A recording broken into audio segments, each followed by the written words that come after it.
দিদি শব্দটা এখনো কেউ গালাগাল হিসেবে দেখছে না, সেটা আমি জানি না। হ্যাঁ, 1 মাসের একটা ঘটনায় যদি আমাদের ভুলে যাওয়া উচিত, তাহলে কবে আমরা মানে পেয়ে গেছি আমাদের স্বাধীনতা? আমি তো মানে ক্যালকুলেটই করে ভুলে যাবো আর কি নাম্বার অফ ইয়ার্সটা। তাহলে আর ওগুলোই বা আমরা কেন পালন করছি? তো সেগুলো আমাদের ভুলে যাওয়া উচিত। এই যে আমরা সবকিছু নর্মাল করে দিয়েছি, যে সোনাগাছিতে বা কোনো বেশ্যাপল্লীতে এরকম একটা ঘটনা ঘটলে সেটা নিয়ে চিৎকার, চেঁচামেচি, প্রতিবাদ কোনোটাই মনে হয় না হতো। এটা আমাদের কাছে একটা নর্মাল ব্যাপার। এই মানসিকতা থেকেই কিন্তু এই বীজটার জন্ম হয়েছে যে একটা মহিলাকে গালাগাল দিতে হলে বেশ্যা কথাটা হচ্ছে সর্বশ্রেষ্ঠ গালাগাল। আমাদেরকে, আমরা মহিলারা, মেয়েরা যারা সিনেমার জগতের সঙ্গে যুক্ত, তাদেরকে তো টার্গেট করে বলা হয় যে তারা বেশ্যা বা তারা বেশ্যাবৃত্তি করেই তাদের ক্যারিয়ারে এগোয়।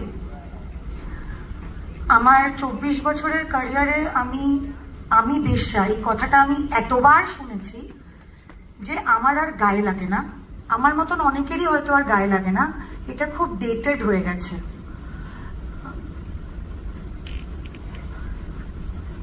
এই লাস্ট হয়তো 1-2 বছরে কোভিডের পরেই মেয়েদেরকে টার্গেট করে একটা নতুন রকম গালাগাল আমি দেখছি মানুষে দিচ্ছে। সোশ্যাল মিডিয়াটা তো একটা বড় জায়গা, আমাদের চেঞ্জেস কি হচ্ছে সমাজে সেটা দেখার একটা খুব বড় জায়গা। ফেসবুক, ইনস্টাগ্রামটা, টুইটারটাও। আমি আসলে অনেকদিন টুইটারটা চেক করি না, কারণ এই ফেসবুক আর ইনস্টাগ্রামেই যতটা গালাগাল খাই সেটা হ্যান্ডেল করতে করতে আর আরেকটা টুইটারে বা এক্স যেটা হয়েছে সেটা আর খুলে দেখার সময় পাই না। আমি দেখলাম যে যেহেতু আমাদের মানে স্লাট শেমড হতে হতে হতে হতে এই কথাটা যখন আমাদের আর গায়ে লাগছে না, লোকজন, এদেরকে মানুষ বলবো না কি বলবো জানি না, কিন্তু লোকজনরা আমাদেরকে আন্টি, কাকিমা, মাসিমা এইসব বলে এইগুলোকে গালাগাল হিসেবে ধরে নিচ্ছে। আমি জানি না কি করে আমাদের এই যে সম্বোধন বা এই যে ডাকগুলো আমাদের বিভিন্ন সম্পর্কে, মাসিমা, আন্টি, জেঠিমা, এইগুলো কিভাবে গালাগালে রূপান্তরিত হয়েছে আমি জানি না। দিদি শব্দটা এখনো কেউ গালাগাল হিসেবে দেখছে না, সেটা আমি জানি না। হ্যাঁ, এত কিছু আমি নিজেই শুনি, এত রকম গালাগাল শুনি রোজ দিন সকালবেলা উঠে, কিন্তু আমি দেখছি যে দিদি বলে কেউ গালাগাল দিচ্ছে না। তো সেটা একটা ভালো জিনিস। সেটা কবে একটা গালাগাল হয়ে উঠবে আমরা জানি না, কিন্তু আপাতত হচ্ছে না।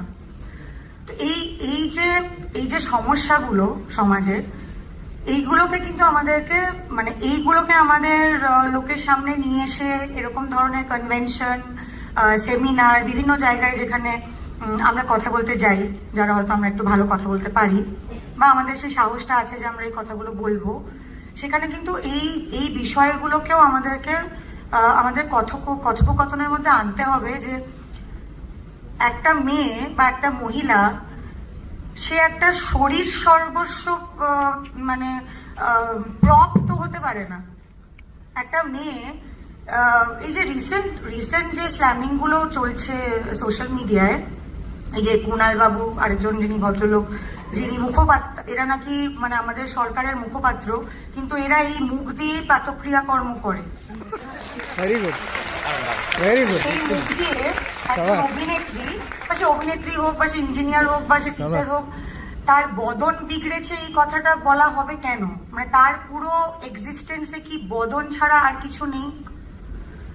এই যে মেয়েদের যে সবসময় একটা মনে হয় লেবেল দরকার, বিবাহিত না অবিবাহিত, তার শরীর কিরকম, মানে আমি ব্যক্তিগতভাবে খুবই কনফিউজড। কারণ প্রত্যেক দিনই আমি শুনি, আমি নয় সিপিএম নয় টিএমসি, আরেকটা যে দল আছে সেটা তো নামই আমি নিতে চাই না, নয় 2-3 দিন আগে আমি শুনলাম আমি নকশাল। তারপরে আবার অনেকে আমাকে বললো যে না আমার মতন দেখতে লোকে মেয়েরা নাকি নকশাল করে না। হ্যাঁ, তো কারা কোনটা করবে সেটাও আবার লোকজনই ঠিক করে দেবে। মানে আমি যেহেতু ফর্সা বা আমার চেহারাটা একটু গোলগাল, আমি জিরো ফিগার নয়, বা আমাকে দেখলে মনে হয় না যে আমি খেতে পারি না, সেই জন্য আমি নকশালটা হতে পারবো না। খুব কালো গায়ের চামড়া, খেতে না পাওয়া, অনাহারে প্রায় মরে যাওয়ার মেয়েরাই নকশাল করতে পারে। তারপরে যখন আমি আরেকটু কাল্টিভেট করার চেষ্টা করলাম যে আচ্ছা মানে এই নকশাল ব্যাপারটা কেন শুনছি, তখন আমি শুনলাম যে যেহেতু আমি মহামিছিলে গিয়ে আজাদি বলে চিৎকার করেছিলাম, সেই জন্য নাকি আমি নকশাল। তো স্লোগানগুলো কি কারোর বাপের জমিদারি? কারোর বাবারা কি এই স্লোগানগুলোর মানে নিয়ে রেখেছে কপিরাইট? যে জেএনইউতে বলা হয়েছিল, তাহলে আর মানে আমরা এখন এটা কেন ব্যবহার করতে পারছি? তাহলে গান্ধীজির বলা কথা বা নেতাজির বলা কথা কোনো কিছুই তো আমাদের এখন তাহলে বলা উচিত না, কারণ ওগুলোও তো তাহলে ওনারা কপিরাইট নিয়ে রেখেছেন।